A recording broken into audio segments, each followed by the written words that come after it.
Bitou bush had arrived in Australia at Stockton, New South Wales by 1908, probably via ship's ballast water. Within a few decades, it was proclaimed a noxious weed in the Newcastle area. However, its ability to stabilise sandy soils saw it removed from the noxious weeds list. Decades of sand mining over much of the New South Wales coastline then destabilised coastal dune systems. Trials by the New South Wales Soil Conservation Service during the 1940s proved that yes, Bitou bush did indeed grow well in sand. Extensive sowing of seeds subsequently occurred between 1946 and 1968. By 1970, it had become apparent that Bitou bush was a weed, and soil conservation withdrew its recommendation. It continued to spread. By 1982, it occurred on 60% of the New South Wales coastline and was the dominant species for 220 kilometres. Remapping in 2001 showed a 36% increase over the intervening 20 years, with 80% of the coastline now infested and Bitou the dominant species for more than 400 kilometres, despite no new plantings. Bitou bush invades soils from sand to clay and vegetation systems from frontal dunes through to littoral rainforest and even heath-covered headlands. It changes the characteristic smooth profile of dunes to one of hummocks and blowouts. The blowouts you see here in the middle distance are about 6 metres high. The most effective tool in the war against this weed is the Splatter Gun. This film demonstrates how to use it effectively. Now the Splatter Gun is basically a modified drench gun for drenching sheep. But what they've done is they've made a different nozzle here for us, and why we use it is because it's gas powered. So in this little pouch here we've got a 1 litre gas pack, and that's got a regulator on it. It's attached to the gun, and the gun is attached to a reservoir which is contained within this carry pack. Now the reservoir is nominally 5 litres, but in fact it holds 6 litres, and as you can see it's just a plastic reservoir, and at the moment I've got it filled up with water, just so that, but I don't put the chemical in because I'm transporting it, and with some of the chemical we use, we have a surfactant in it. There's a little breather valve here, so you can end up with some surfactant and some herbicide coming out. So at this stage we've got it filled with water. We're using metsulfuron. If you're spraying metsulfuron on plants, you use 1 gram per 10 litres. The Splatter Gun gives it a stream of droplets, quite large droplets, and because it has a penetrant and a surfactant on it, they stick to the leaves and cover the leaves very well, and you don't get any runoff. And we use a more concentrated form of the herbicide, but we use very little of it per plant. So in this container I'm about to put 5 grams of metsulfuron. 600 grams per kilogram is the concentration.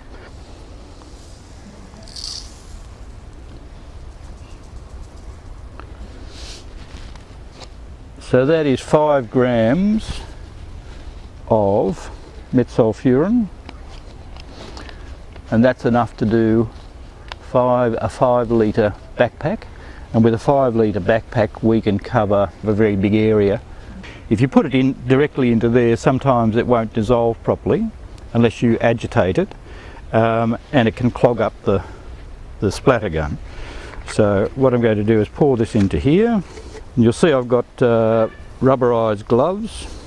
When you start to mix herbicides in a liquid form, you may get some splashing, but you can just use one of these to protect your face. So I'm just about to add some water to this.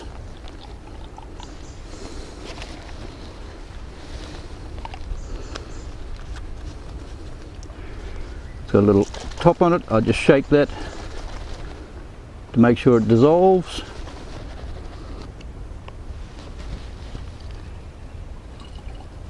Pour the metsulfuron in.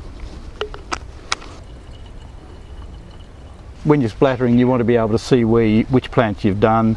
So we use a red dye, which is a very concentrated dye, and we only use 2 millilitres per litre roughly.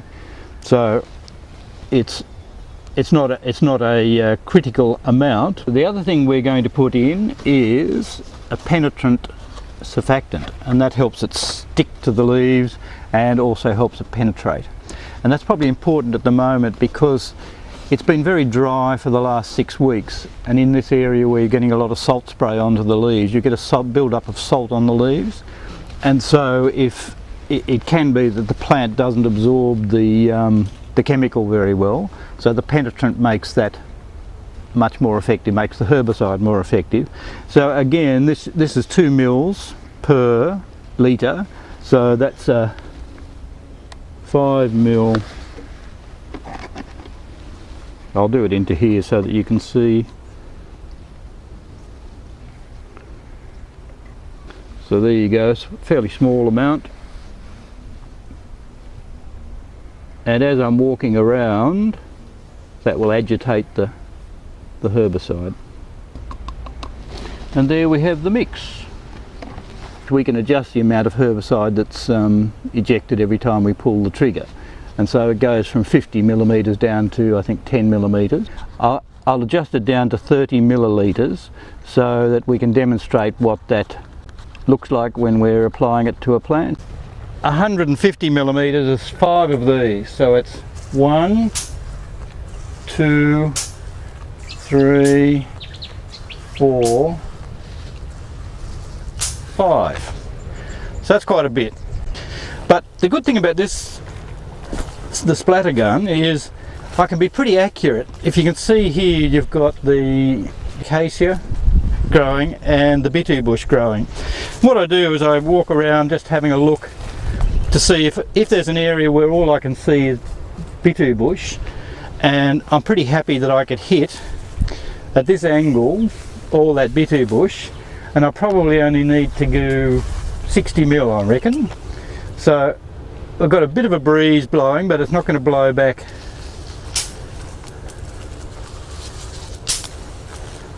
So that should kill it.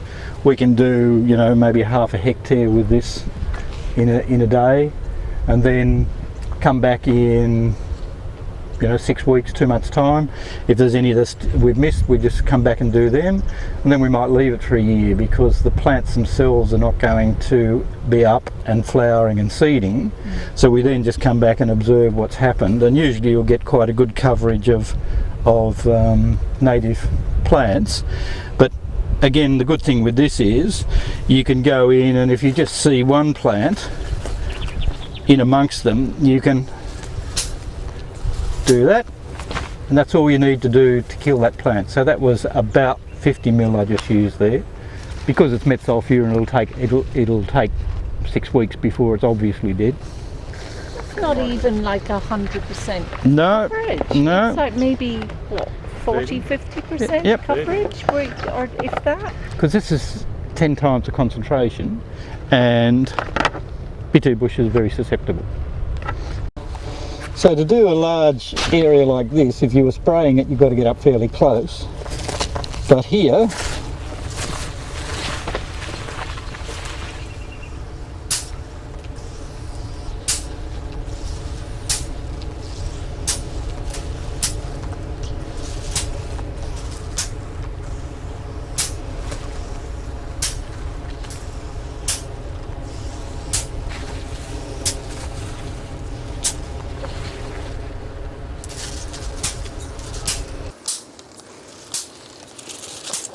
okay, so I'm just going to go up the other side now.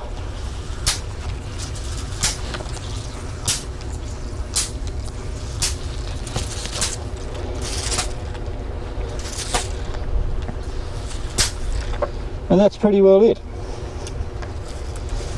So that'll take about 6 weeks now. As far as I know, we were the first to use it on Bitou bush, but it was being quite commonly used on lantana further north. And in fact, that's what it was developed for. But if you're doing it on lantana, you use a much stronger concentration. Each one of these that I'm squirting is 45 mil of herbicide. For a little plant like that, you really only need 10-15 mil squirt. And you can do that 2 ways. You can adjust this, or you can just pull the trigger very quickly like that. And that'd be enough to get that plant. I might just shoot that little bit as well, and that plant should die. And I can just walk up here at one pace, and when I'm looking, I walk up. I don't just sort of go up and just spray. You will have a good look. Whoop. So the tuckaroo here I want to avoid, and one here. But all the rest of it's Bitou bush. So while I'm here,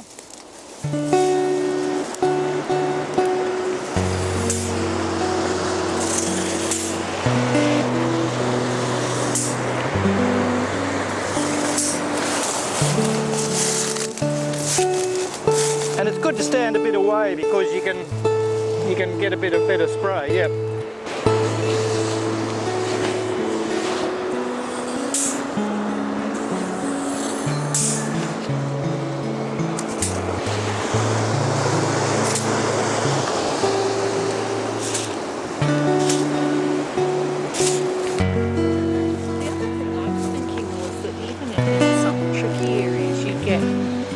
Of it, then it becomes easier for someone that you can then get into it more easily to finish it off in a manual sense. Come back again. You know, if you can't keep, so it could work.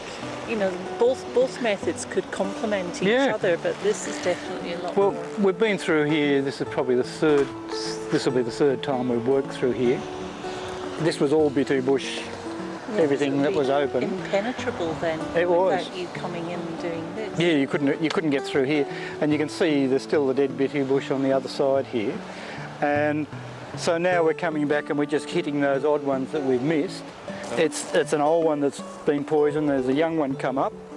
You could probably get in there and pull that, but if you just come to maybe here. And then just try and get it. There's a tuckaroo behind, so you're going to turn a line there. That's it. And I reckon that'll get it. Yep. And you could just get those couple of leaves up there, and those few in here. So there's a little group there. This lot, and there's one up there.